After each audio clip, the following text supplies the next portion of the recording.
রাধা মাধব সবার মঙ্গল করবে। আরে বৌমা গেল কোথায়? এখনো ঠাকুরঘর দরজাটা খোলেনি?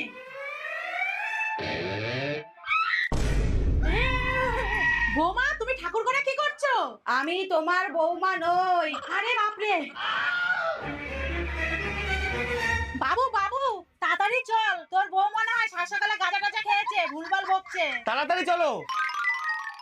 ওই দেখ। এ কি, তুমি এইখানে এইভাবে বসে আছো কেন? আমি লক্ষ্মী মাতা। ও লক্ষ্মী মাতা। কি লক্ষ্মী মাতা? আমার পেতনির মতো বউয়ের মধ্যে কোন কোম্পানি গাঁজা খেয়েছো গো তুমি? না না বাবু, ওই দেখ মুখটা কেমন পাল্টে গেছে, মনে হয় স্বয়ং লক্ষ্মী মাই ওর উপরে ভর করেছে। মা, মা গো মা, বলো মা, আমি তোমার জন্য কি করতে পারি? তোর ছেলেকে বল, সামনে ধানতেরাস আসছে, তোর বৌমাকে সোনার কিছু